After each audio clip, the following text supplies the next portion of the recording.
Karena yang dia laporkan diketahuilah bahwa itu beberapa orang itu dekat sama saya gitu.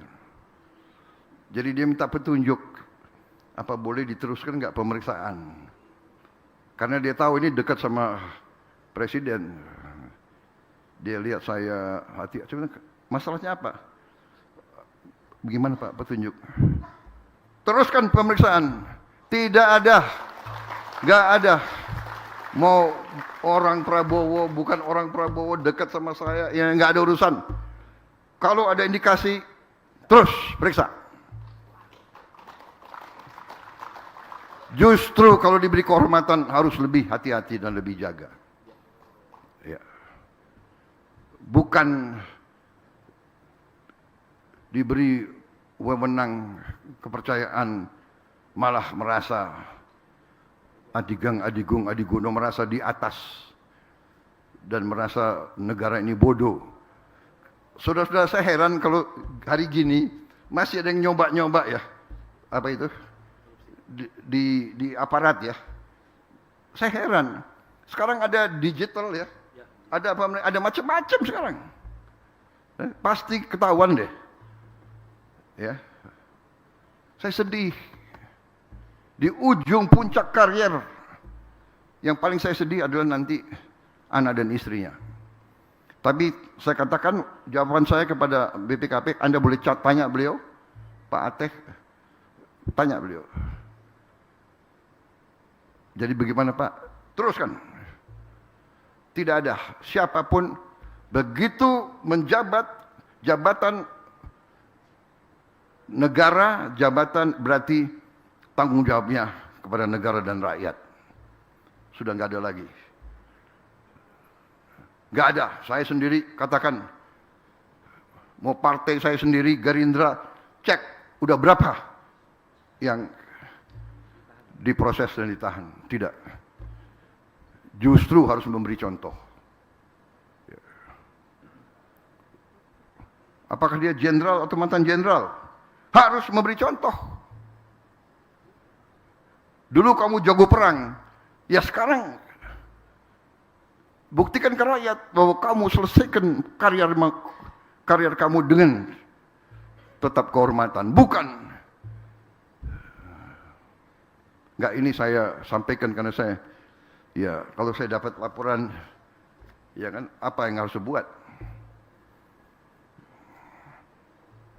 Nanti geremeng-geremeng, sakit hati, ya kan? Suruh kembaliin yang dia dapat secara tidak halal, nggak mau, ya sudah.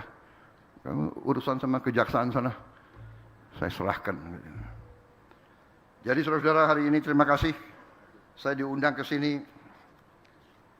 Saya waktu itu masih muda, ya, waktu itu. Saya dengar-dengar peristiwa di Jawa Timur, tapi saya tidak mendalami.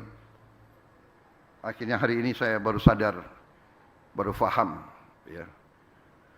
Kolusi aparat dipakai oleh kapitalis-kapitalis tertentu, ya. Dan ini budaya ini tidak boleh kita teruskan juga.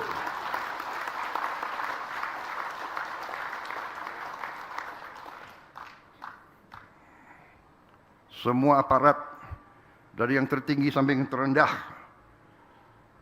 harus mati untuk rakyat, bukan malah menindas rakyat. Saya tidak mau dengar lagi Panglima TNI Kapolri, saya tidak mau dengar lagi ada aparat ya, yang tidak menegakkan hukum, keadilan dan kebenaran. Tidak boleh backing macam-macam. Negara kita kaya, harus kita amankan kekayaan tersebut untuk sebesar-besarnya kemakmuran rakyat. Saya bertekad, saya percaya dan saya yakin dalam waktu yang tidak terlalu lama kita akan bangkit. Sekarang saja sudah terbukti.